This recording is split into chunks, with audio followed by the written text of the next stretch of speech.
الحمد لله الذي لم يتخذ ولدا ولم يكن له شريك في الملك ولم يكن له ولي من الذل وكبره تكبيرا. وأشهد أن لا إله إلا الله وحده لا شريك له وأشهد أن سيدنا وسندنا ومولانا نبينا محمدا عبده ورسوله أرسله الله بالحق بشيرا ونذيرا وداعيا إلى الله بإذنه وسراجا منيرا. صلى الله تعالى عليه وعلى آله وصحابه وبارك وسلم وعلى آله وصحابه وبارك وسلم تسليما كثيرا كثيرا. أما بعد، قال الله تبارك وتعالى في كلامه المجيد والفرقان الحميد: أعوذ بالله من الشيطان الرجيم، بسم الله الرحمن الرحيم. فإن آمنوا بمثل ما آمنتم به فقد اهتدوا وإن تولوا فإنما هم في شقاق فسيكفيكهم الله وهو السميع العليم. وقال تعالى في مقام آخر: والذي أرسل رسوله بالهدى ودين الحق ليظهره على الدين كله وكفى بالله شهيدا. محمد رسول الله والذين آمنوا معه أشداء على الكفار رحماء بينهم تراهم ركعا سجدا يبتغون فضلا من الله ورضوانا سيماهم في وجوههم من أثر السجود ذلك مثلهم في التوراة ومثلهم في الإنجيل كزرع أخرج شطأه فآزره فاستغلظ فاستوى على سوقه يعجب الزراع ليغيظ بهم الكفار. وعد الله الذين آمنوا وعملوا الصالحات منهم مغفرة وأجرا عظيما. آمنت بالله صدق الله العظيم وصدق رسوله النبي الكريم ونحن على ذلك لمن الشاهدين والشاكرين والحمد لله رب العالمين. بزرگان گرامی، معززان محترم، اللہ رب العزت کی توفیق سے میرا اور آپ کا یہاں حاضر ہونا اور اس کے ساتھ ساتھ اللہ رب العزت کی توفیق سے نمازوں کے لیے سر جھکانا اور دین کی بات سننا اور پھر اس کی اتباع کی توفیق کا مل جانا، یہ رب رحیم و کریم آقا کا بہت بڑا کرم ہے کہ اس رب کائنات نے اس بھٹکتی ہوئی دنیا کی انسانیت میں سے مجھے اور آپ کو اس انتخاب کے ساتھ قبول کیا کہ اس رب کائنات نے ایمان کے انوارات بھی نوازے اور ایمان کے انوارات کے ساتھ ساتھ پھر اللہ رب العزت نے جن احکامات کو محمد الرسول اللہ صلی اللہ علیہ وسلم کو دے کر بھیجا، ان احکامات کی اتباع کی فکر میرے اور آپ کے دل میں پیدا کر دی.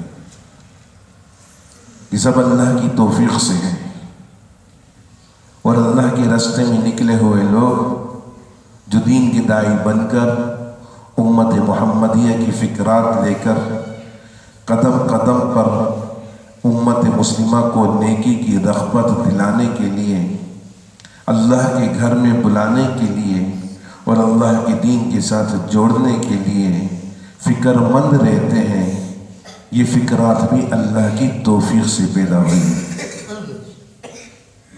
اور ہر ایک کے دل میں یہ فکرات نہیں آتی۔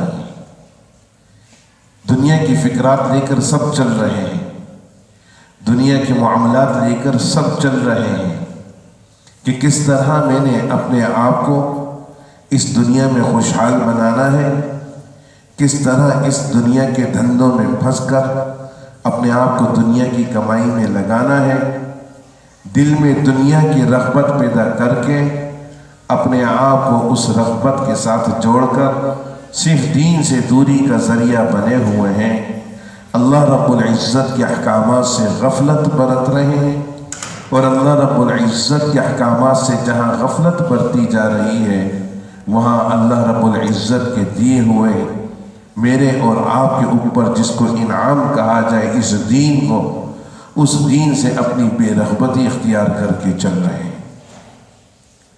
میرے دوستو، کائنات کی ساری انسانیت کو لے لیا جائے، حضور رسالت مآب صلی اللہ علیہ وسلم کی پوری امت کو لے لیا جائے، حدیث میں آتا ہے، امام مشکات رحمۃ اللہ علیہ نے فرمایا پوری امت کی نیکیوں کو جب قیامت والے دن ایک پلڑے میں رکھا جائے گا، پوری امت کی نیکیاں ایک طرف ہوں گی، وہ بھی ایمان مان لو، سب کی نیکیاں ایک طرف ہوں گی، سب کی نیکیوں کا وزن ایک طرف ہوگا، لیکن حضور صلی اللہ علیہ وسلم کے وہ جانثار ساتھی، آپ صلی اللہ علیہ وسلم کے وہ رفیق سفر، آپ صلی اللہ علیہ وسلم کے وہ یار غار، آپ صلی اللہ علیہ وسلم کے سفر ہجرت کے آپ کے ساتھ چلنے والے، ثانیہ اثنین اذ ہما فی الغار کے مصداق، وہ سیدنا صدیق اکبر رضی اللہ تعالی عنہ کا ایمان ایک پلڑے میں رکھا جائے گا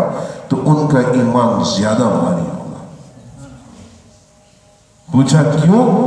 کہنے لگے الدال علی خیر کفاعلہ، دین اسلام میں سب سے پہلے داخل ہونے والی شخصیت، دین اسلام کو سب سے پہلے قبول کرنے والی شخصیت، دین اسلام کے لیے سب سے پہلے قربانیاں دینے والی شخصیت، اپنا گھر بار تن من دھن جس شخصیت نے اللہ کے محبوب نبی کے لیے قربان کر کے دکھا دیا، فرمایا وہ اسلام کا جو سب سے پہلا شخص بنا، اسی شخصیت کی وجہ سے پوری کائنات کی انسانیت جو قیامت تک ایمان لانے والی بنے گی وہ سب اسی کی طفیل ہوگا،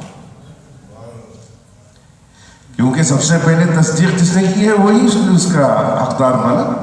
اور الدال علی خیرہ کفاعلہ، میں اگر آپ لوگوں کو نیکی کی طرف بلا رہا ہوں، یہ جماعت کے ساتھ ہی آئے ہوئے ہیں، یہ آپ لوگوں کو دین سکھانے کے لیے، دین کی دعوت دینے کے لیے فکر لے کر آئے ہوئے ہیں، کسی ایک شخص کو بھی مسجد میں لے آتے ہیں اور کوئی ایک شخص ان سے راہ راست پر آ جاتا ہے، پھر اس سے جتنے لوگ راہ راست پر آئیں گے وہ اس جماعت کے ساتھیوں کو اجر ملتا رہے۔ آپ صلی اللہ علیہ وسلم نے حضرت علی المرتضیٰ رضی اللہ تعالیٰ عنہ سے فرمایا، علی تو عرب کے سرخ اونٹوں کو، 100 سرخ اونٹوں کو اللہ کے راستے میں صدقہ کرے اور اللہ رب العزت تیری زبان سے نکلے ہوئے الفاظ کی بدولت کسی ایک شخص کو ہدایت عطا فرما دے، فرمایا خدا کی قسم ان 100 اونٹوں سے زیادہ بہتر وہ ایک شخص کی ہدایت ہوگی جو تیرے حصے میں آئے۔ تو میرے دوستو، آپ صلی اللہ علیہ وسلم کی دعوت ہو اور سننے والے صحابہ ہو، دعوت کا پیغام دینے والے محمد الرسول اللہ ہو، قرآن سنانے والے محمد، اللہ کے دین کی طرف بلانے والے محمد، سامنے بیٹھنے والے صحابہ، ان کی محفل کا رنگ ہی کچھ اور ہوگا۔ آپ صلی اللہ علیہ وسلم جنہوں نے اپنے صحابہ کو تیار کر کے اللہ رب العزت کے حضور دامن پھیلا کر اللہ رب العزت سے مانگ لیا، اور اللہ رب العزت کے محبوب نبی صلی اللہ علیہ وسلم نے اپنی اس جماعت صحابہ کے لیے اللہ رب العزت سے اس بات کا مطالبہ کر دیا کہ اللہ تو نے میرے ان صحابہ کو جب اتنی بڑی آزمائش کے لیے منتخب کر لیا، وہ چند صحابہ تھے، اور آزمائش کیا تھی کہ مدینہ المنورہ میں اللہ رب العزت نے حکم نازل فرما دیا کہ اب آپ نے جنگ کرنی ہے۔ اور جنگ کیوں کرنی ہے؟ فرمایا اس لیے کرنی ہے تاکہ ریاست وقوع پذیر ہو سکے۔ بات یاد آ رہی ہے میرے سامنے شاہ فیصل کی۔ شاہ فیصل سعودی عرب کا شاہ فیصل جو شاہ فیصل السعود تھا، شاہ فیصل السعود کی بات یاد آ رہی ہے۔ کیا عجیب معاملہ تھا، اللہ رب العزت نے ان کو اپنے عرب جیسے مقام پر اور پھر بیت اللہ شریف جیسی جگہ پر، مسجد نبوی جیسی جگہ پر خادم الحرمین کے لیے منتخب کیا۔ آج اللہ بہتر جانے ان کی نسلوں میں سے جو لوگ چل گئے آج پتہ نہیں ہے کہاں لے کے جا رہے ہیں۔ بہرحال میرے دوستو، میں آپ حضرات کے سامنے اس بات کو ذکر کر رہا تھا کہ اللہ رب العزت کی طرف سے ان لوگوں کو جو منتخب کیا پھر ان کو خدمت کا موقع بھی دیا۔ حرمین شریفین میں جو اس وقت انہوں نے خدمت کر کے اس کی توسیع کے معاملات کیے ہوئے ہیں، اس مسجد نبوی کی جو دیکھ بھال کے معاملات ہیں، اور ان تمام معاملات کو پھر عالم اسلام سے آنے والے لوگوں کی خدمت کے لیے جو ان کو موقع فراہم کیا گیا ہے، دنیا میں کسی اور کو ایسا موقع نہیں ملا۔ مہمان کے آنے سے لوگ کتنا گھبراتے ہیں۔ گھر پہ کوئی مہمان آ جائے، میں گھر کو مسجد کو، یہ مسجد لے لیجیے، مسجد کا میں کیا نام ہے متولی یا اہتمام سنبھالنے والا مدرسے کا محتمم بن جاؤں، اور محتمم بن کر میں اس ادارے کو چلا رہا ہوں، لیکن جب میں دیکھتا ہوں کہ بہت زیادہ کوئی ادھر گند کرنے والا ہو، بہت زیادہ، تو مجھے تکلیف بھی ہوتی تکلیف ہوتی، میں اتنا خرچہ کرتا ہوں، میں یہ کرتا ہوں، میں وہ کرتا ہوں، کبھی قاری صاحب کو ڈانٹتا ہوں، بلڈ پریشر ہائی ہونے لگتا ہے، کبھی یہ کبھی وہ، ایسا ہوتا ہے نا۔ بھائی میں اہتمام سنبھالا ہوا ہے، میں کوئی گندگی دیکھتا ہوں مجھے تکلیف ہوتی ہے، لیکن ذرا سوچیے مختلف اسلامی ممالک سے آنے والے مہمانان خدا جب وہاں پر جاتے ہیں اور حرمین شریفین میں وہ اللہ رب العزت کی رضا کے حصول کے لیے وہاں پہنچتے ہیں، اور پہنچ کر جب وہ سارے معاملات کرتے ہیں تو لازمی بات ہے ان کے ضروریات بھی ہیں، کھانے پینے کے معاملات ہیں، بچے ہیں، نہ جانے کیسے کیسے معاملات ہیں۔ میں ابھی جب اکتوبر میں گیا تو وہاں پہ میں نے دیکھا مسجد نبوی میں ایک چھوٹا بچہ، اس کو شاید متلی ہوئی ہوگی، الٹی اس نے قالین پہ کر دی۔ دیکھتے ہی دیکھتے وہاں پہ شرطا ایک آیا اور اس نے اشارہ دے دیا ہاتھ نہیں لگانا۔ باپ بیچارہ فکر مند تھا، تھوڑی دیر میں خادم آئے، خدمت گزار آئے، انہوں نے اس کو ٹیشو پیپر وغیرہ دیا، منہ وہ صاف کیا، زمزم سے اس بچے کا منہ دھلایا، اس باپ کے ہاتھ دھلائے، وہیں پہ پنی بچھا دی۔ وہ پنی بچھانے کے بعد پورا وہ ایک بڑا سا کارپیٹ جو لمبا سا چل رہا تھا اس جگہ پر انہوں نے پنی لگا دی۔ وہ پنی لگانے کے بعد جناب اس کو لپیٹا اور لپیٹ کے ایز اٹ از اٹھا کے لے کے چلے گئے۔ اور جو جگہ تھی اس جگہ پہ اگر ان کو کوئی شک ہوا کہ کوئی ایسے وائرس ہوں گے، اس کو ڈیٹول ڈال کے پتہ نہیں کیا کیا ڈال کے انہوں نے صفائی کروایا، اور شرطا کھڑا ہوا اپنی موجودگی میں، کسی کو اف تک نہیں کیا کہ کیا ضرورت تھی بچوں کو مسجد میں لانے کی، کیا ضرورت تھی بچوں کو ادھر لانے کی۔ نہیں میرے دوستوں، میں اکثر و بیشتر عموماً لوگوں کو کہا کرتا ہوں، اپنے بیانات میں یہ بات کہا کرتا ہوں، میٹرو ویل میں کچھ لوگوں نے اعتراض کیا، وہ مسجد میں بڑے کیا نام ہے ماشاءاللہ دیندار بن کے بچوں کو کیوں لے، بچوں کو پیچھے کرو، بچوں کو پیچھے کرو کہتے تھے نا، لیکن میں روکتا ہوں، بھائی باپ کے ساتھ بچہ آیا تو بچہ باپ کے ساتھ کھڑا ہوگا، تیرے میرے ساتھ کھڑا نہیں ہوگا۔ حضور صلی اللہ علیہ وسلم نماز ادا کر رہے ہیں، آپ سجدے میں جاتے ہیں، پیچھے سے حضرت حسن رضی اللہ تعالیٰ عنہ آ کے آپ کی پیٹھ پہ چڑھ جاتے ہیں، صحابہ نے ہٹانے کی کوشش کی، آپ صلی اللہ علیہ وسلم منع فرمایا، اشارہ دیا نماز میں، مت کرو اس بچے کو اوپر رہنے دو۔ اور جتنی دیر حضرت حسن کتابوں میں لکھا ہوا ہے، جتنی دیر حضرت حسن حضور کی پیٹھ پر چڑھے رہے، آپ صلی اللہ علیہ وسلم نے اپنا سجدہ اتنا لمبا کر دیا۔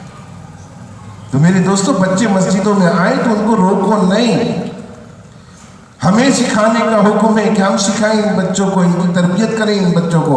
باپ کے ساتھ بچہ آیا تو باپ کے ساتھ بیٹھے، باپ بتا رہے کہ اللہ کا گھر ہے، مسجد ہے، مسجد میں خاموشی اختیار کرو، ادب سے بیٹھو، احترام سے بیٹھو۔ باپ نہیں سکھائے گا تو کون سکھائے گا؟ اگر اس بچے کو بیچارے کو صف اول میں باپ کے ساتھ کھڑا میں بولوں گا پیچھے کرو، بچے کے ساتھ جذباتی بات کروں گا، بچہ تو متنفر ہو جائے گا۔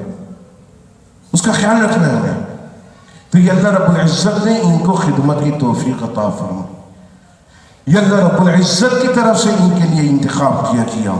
یہ ان کے دل میں وسعت اللہ تعالیٰ نے پیدا کر دی. اس حرمین شریفین کی خدمت لاکھوں افراد بیک وقت وہاں پر ہوں، اس انتظام کو چلانے کے لیے ان لوگوں کو اللہ تعالیٰ نے توفیق عطا فرمائی. اس توفیق پر یہ سب کچھ کر رہے ہیں. تو میرے محترم دوستوں، میں آپ کے سامنے ذکر کر رہا تھا کہ اللہ رب العزت کی طرف سے اللہ ان عربوں کو اللہ تعالیٰ نے جو چنا ہوا ہے، اس میں عربوں کی اگر کوئی برائی یا کوئی ہم وہاں جا کے ان کی ایسی چیز دیکھیں تو اس کو ذکر کرنے سے منع کیا گیا ہے کہ کسی کے سامنے ذکر مت کرو.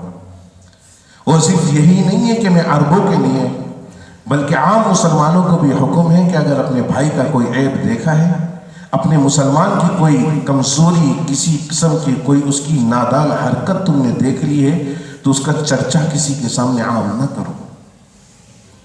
اس کے راز کو راز رکھو. آج اس کی عیبوں پر پردہ ڈالو گے، کل اللہ تمہاری عیبوں پر پردہ ڈالے گا. آج اس کی برائی پر پردہ ڈالو گے، کل اللہ اس کی برائی کو تمہاری برائی پر پردہ ڈالے گا. اور اللہ رب العزت کی طرف سے یہ حکم ہے کہ تم کسی کے عیب دیکھو، تم کسی کی برائی دیکھو تو اس کے اوپر پردہ ڈالنے والے بن جاؤ. اسی لیے کہا گیا دعا جب کرو تو کیسے دعا کرو؟ اللہم استرنا بسترک الجمیل. اللہ تو میرے عیبوں پر پردہ عطا فرما. کیسے پردہ عطا فرما؟ ایسا حسین پردہ عطا فرما دے جس طرح تو نے اپنی ذات کو پوشیدہ رکھا ہو، اپنی ذات کو پردے میں رکھا ہوا ہے. تو میرے عیبوں پر پردہ عطا فرما دے. عیبوں پر پردہ کب آئے گا؟ جب تم دوسروں کے عیبوں کو چھپاؤ گے. بہرحال میرے دوستوں، میں آپ کے سامنے ذکر کر رہا تھا صحابہ کرام رضوان اللہ تعالی علیہم اجمعین کے حوالے سے.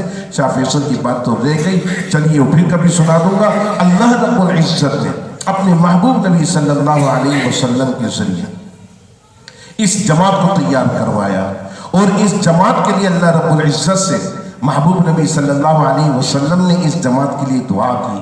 اور اللہ رب العزت کے محبوب نبی صلی اللہ علیہ وسلم نے جب اس جماعت کے لیے دعا کی تو اس جماعت نے حضور صلی اللہ علیہ وسلم کی ذات مبارکہ کے اوپر جب ایمان لے کر آئے تو اس دیانت داری کا ثبوت ایسا دیا کہ آپ کے اعمال، آپ کے افعال، آپ کی زبان سے نکلی ہوئی ہر بات کو لفظاً ذکر کر دیا، لفظاً محفوظ کر دیا، لفظاً تحریر کر دیا. اور یہ سارا کا سارا دن دین پھر میرے اور آپ تک اسی طرح پہنچا جس طرح حضور علیہ الصلوۃ والسلام کو ملا. یہ سب صحابہ کرام کی بدولت ہوا. صحابہ کرام رضوان اللہ تعالی علیہم اجمعین. آج عہد کیجئے 22 جمادی الثانی ہے. 22 جمادی الثانی سیدنا ابو بکر صدیق رضی اللہ تعالیٰ عنہ کی وفات کا دن ہے. اس میں ہمیں عہد و پیمان کرنا ہے کہ ہم صحابہ کا مرتے دم تک دفاع کریں گے. صحابہ کی جن شخصیات کے مناقب کو پیش کیا گیا ہے ہم سن کر اپنی اولادوں کو، نسلوں کو سناتے رہیں گے. مثال دیتے ہیں کہ اصل سے خطا نہیں، کم نسل سے وفا نہیں.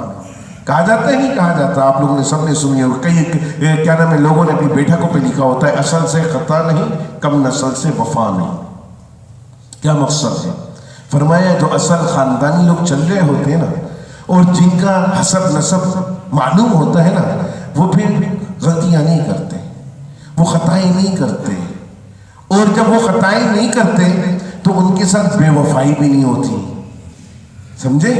اور بے وفائی کرنے والے کون ہوتے ہیں؟ وہ جو خود کم نسل ہوتے ہیں، جن کی اپنی اصل کا نہیں پتہ ہوتا، حسب نسب کا نہیں پتہ ہوتا، وہی غلطیاں کر کر کے پھر ایکسکیوز کرتے ہیں سوری. انگریز کا بچہ بھی تو یہی کرتا ہے، کہتا ہے ہم تو کیا نام ہے انسانیت کی ہمدردی کے لیے سب کچھ کر رہے تھے، اور بم لگا اور سارے فلسطینی بیچارے بچے مر گئے، تو پھر سوری کرتے پھر رہے. میرے دوستوں نہیں، وہ ہمارے خاندانی نظام کو ختم کرنا چاہتا ہے، ہمارے حسب نسب کو ختم کرنا چاہتا ہے. اور ہمارا ایمان ہمارے حسب نسب کے ساتھ، ہمارے ایمان کے تعلق کو بھی محمد رسول اللہ صلی اللہ علیہ وسلم تک جو جوڑنے کا ذریعہ بنے صحابہ، ان صحابہ تک تسلسل کے ساتھ ساری چیزوں کو پیش کرتے ہیں. حدیث کے بات کی جاتی ہے نا کہ حدیث پڑھانے والا جب بیٹھتا ہے تو مجھ سے پوچھا جاتا ہے حدیث کس سے پڑھی آپ نے؟